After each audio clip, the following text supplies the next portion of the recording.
Berakhot 5a. With regard to Rabbi Yehoshua ben Levi's statement, Rabbi Naaman said, "If one is a Torah scholar, he need not recite Shema on his bed, since he is always engaged in the study of Torah and will likely fall asleep engrossed in matters of Torah." Abai said, "Even a Torah scholar must recite at least one verse of prayer, such as, 'Into your hand I trust my spirit. You have redeemed me, Lord, God of truth.' Psalms 31:6.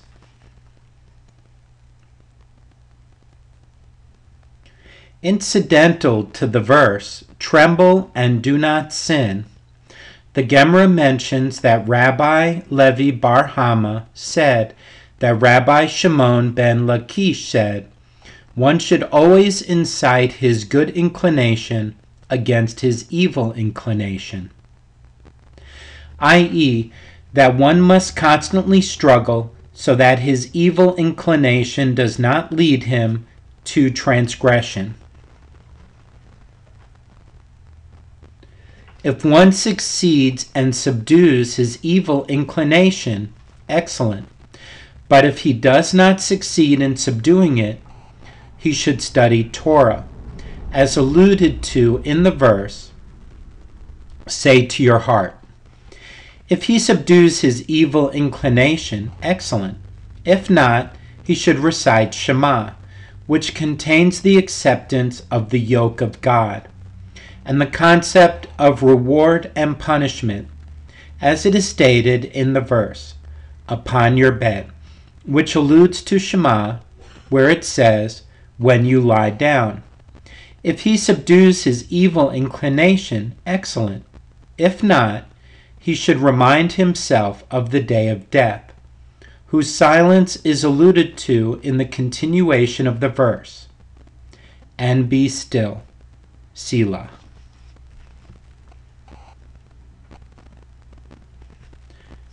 And Rabbi Levi bar Hama said that Rabbi Shimon ben Lakish said, "God said to Moses,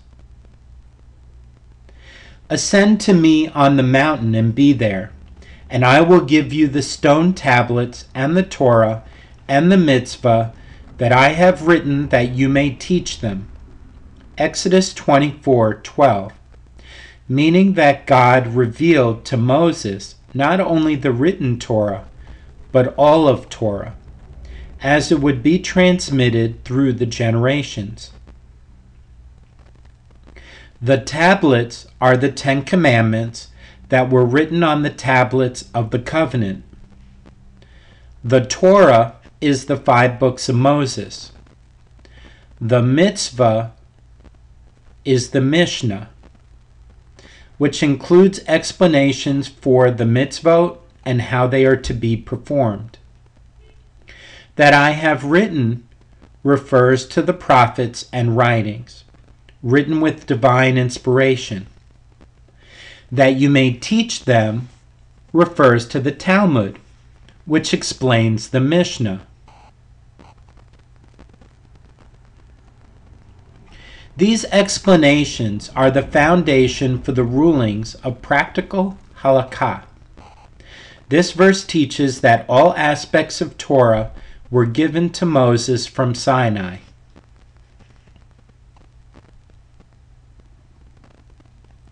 The Gemara continues its treatment of the recitation of Shema upon one's bed. Rabbi Yitzhak said, "Anyone who recites Shema on his bed, it is as if he holds a double-edged sword, guarding him from all evil, as it is stated, high praises of God in their mouths, and a double-edged sword in their hands." Psalms 149, verse 6. The Gemara asks, from where is it inferred that this verse from Psalms refers to the recitation of Shema? Mar Zutra and some say Rav Ashi said, we derive it from the preceding verse, as it is written, let the pious exult in glory, let them joyously sing upon their beds. The praise of God from one's bed is the recitation of Shema, and it is written thereafter, high praises of God in their mouths, and a double-edged sword in their hands. And Rabbi Yitzhak said, anyone who recites Shema upon his bed, demons stay away from him. This is alluded to, as it is stated, but man is born into trouble, and the sparks, reshef, fly, upward. Job 5:7. The verse is explained. The word fly, means nothing other than Torah.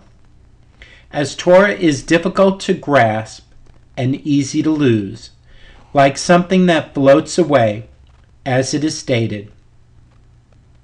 Will you set your eyes upon it? It is gone. For riches certainly make themselves wings, like an eagle that flies into the heavens. Proverbs 23:5. The word sparks means nothing other than demons, as it is stated. Wasting of hunger and the devouring of the sparks, reshef, and bitter destruction, ketev meriri, and the teeth of beasts I will send upon them with the venom of crawling things of the dust. Deuteronomy 32:24. Here we see reshef listed along with ketev meriri, both of which are understood by the sages to be names of demons.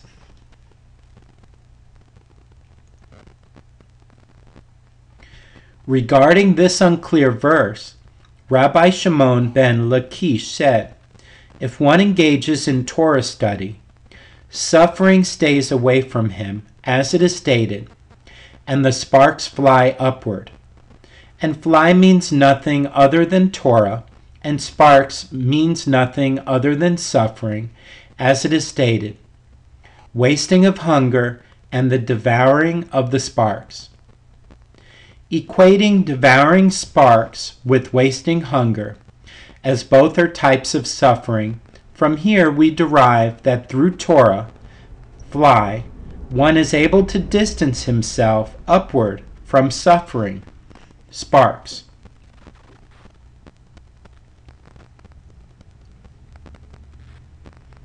Rabbi Yohanan said to him, even school children who learn only the written Torah know this concept as it is stated.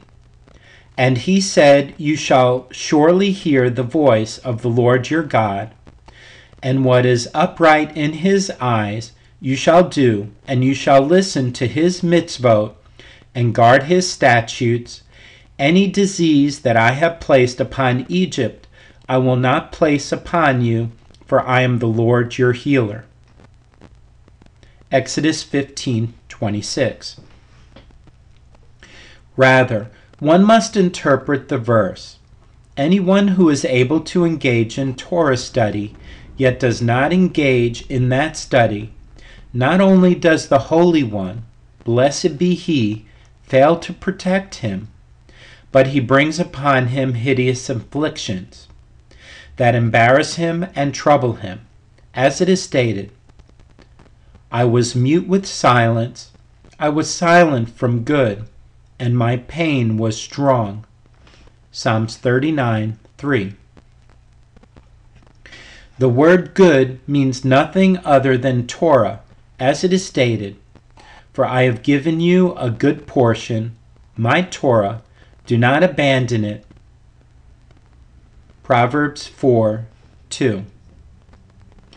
The verse should be understood, I have been silent from the study of Torah, and my pain was strong.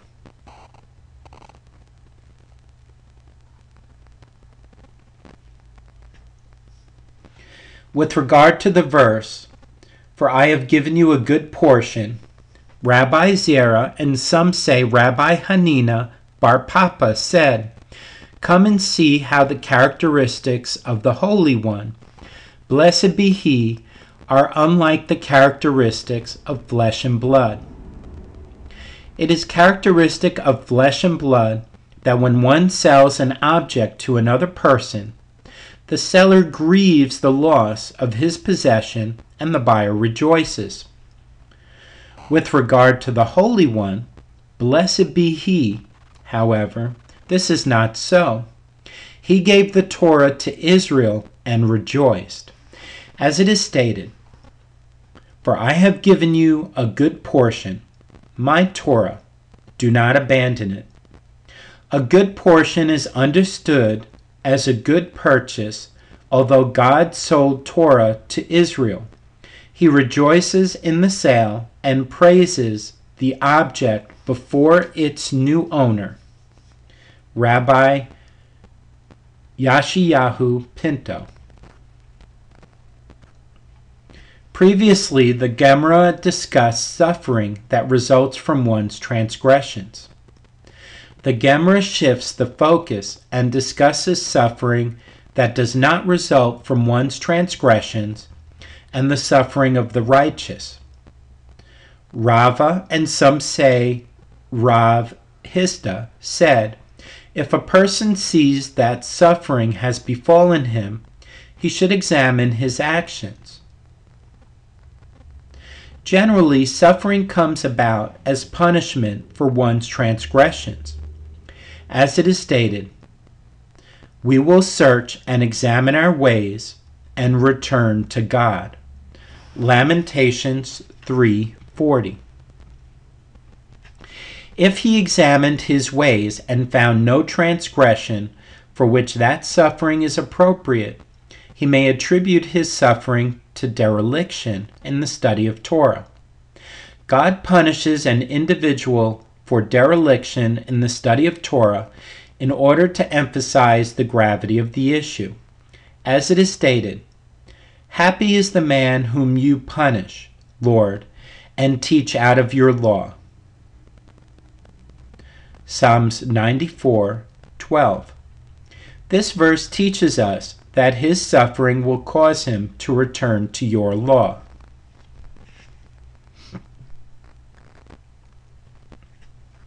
And if he did attribute his suffering to dereliction in the study of Torah, and did not find this to be so, he may be confident that these are afflictions of love, as it is stated, "For whom the Lord loves, he rebukes, as does a father the son in whom he delights."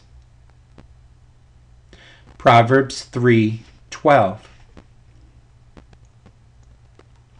So too, Rava said that Rav Sehora said that Rav Huna said, "Anyone in whom the Holy One, blessed be He, delights, He oppresses him with suffering," as it is stated. Yet in whom the Lord delights, He oppresses him with disease, to see if his soul would offer itself in guilt, that he might see his children, lengthen his days, and that the desire of the Lord might prosper by his hand. Isaiah 53:10. Yet in whom the Lord delights, He oppresses him with disease, to see if his soul would offer itself in guilt, that he might see his children, lengthen his days, and that the desire of the Lord might prosper by his hand. Isaiah 53:10. This verse illustrates that in whomever God delights, He afflicts with illness. I might have thought that God delights in him even if he does not accept his suffering with love.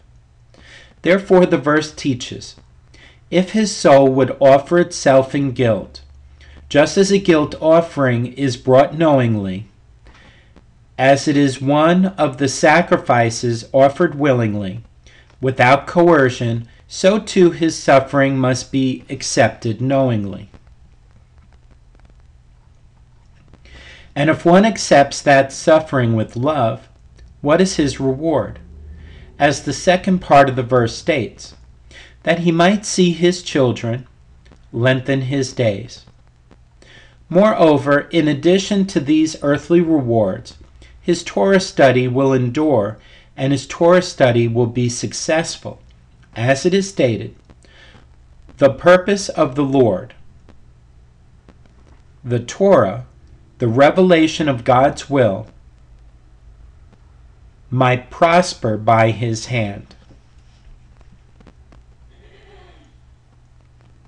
With regard to the acceptance of affliction with love, and what exactly this entails, Rabbi Yaakov bar Idi and Rabbi Aha bar Hanina disagree.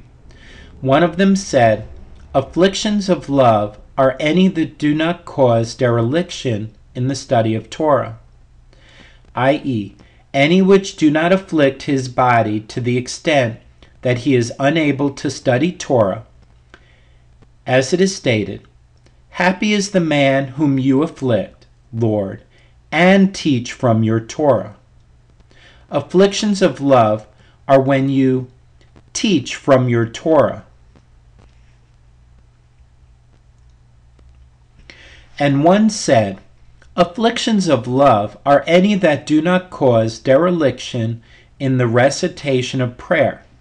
As it is stated, blessed is God who did not turn away my prayer. Psalms 66:20.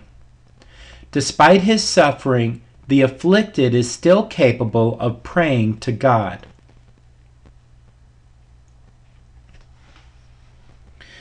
Rabbi Abba, son of Rabbi Haya bar Abba, said, my father, Rabbi Haya bar Abba, said that Rabbi Yohanan said as follows, both, even afflictions that cause dereliction in the study of Torah and those that cause dereliction in the recitation of prayer, are afflictions of love. As with regard to one who suffers with transgression, it is stated, for whom he loves, he rebukes. And inability to study Torah and to pray are among his afflictions. What then is the meaning when the verse states, and teach him from your Torah? Do not read and teach to mean and teach him, rather, and teach us. What then is the meaning when the verse states, and teach him from your Torah? Do not read and teach to mean and teach him, rather, and teach us.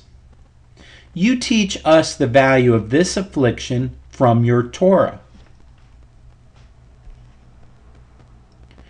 This is taught through an a fortiori inference from the law concerning the tooth and eye of a slave. The tooth and eye are each a single limb of a person, and if his master damages either, the slave thereby obtains his freedom. Suffering that cleanses a person's entire body, all the more so that one attains freedom, atonement from his sins.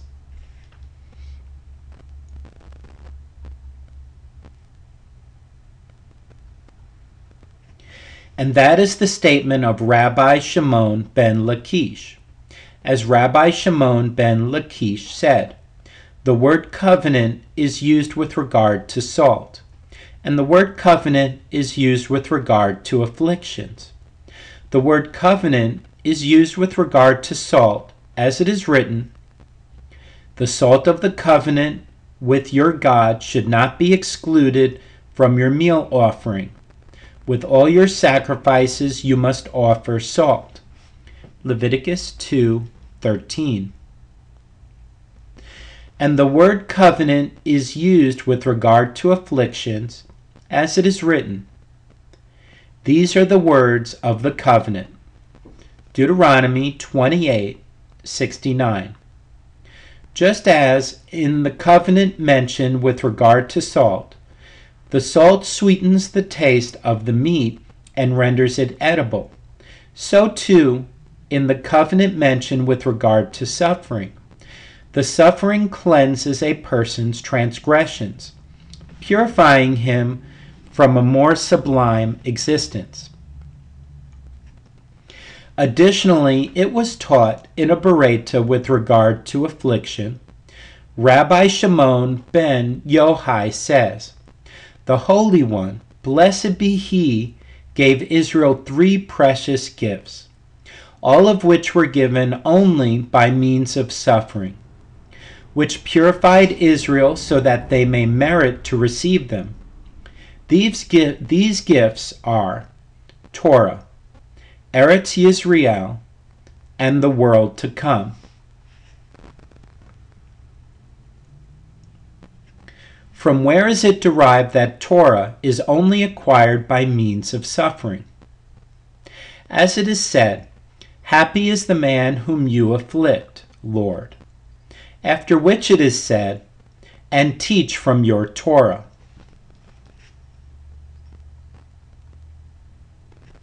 Eretz Yisrael, as it is written, "As a man rebukes his son, so the Lord your God rebukes you." Deuteronomy 8:5. And it is written thereafter, "For the Lord your God will bring you to a good land." The world to come, as it is written, "For the mitzvah is a lamp, the Torah is a light, and the reproofs of instructions are the way of life." Proverbs 6:23. One may arrive at the lamp of mitzvah and the light of Torah that exists in the world to come only by means of the reproofs of instruction in this world. A Tana taught the following Berakhot before Rabbi Yohanan: "If one engages in Torah and acts of charity."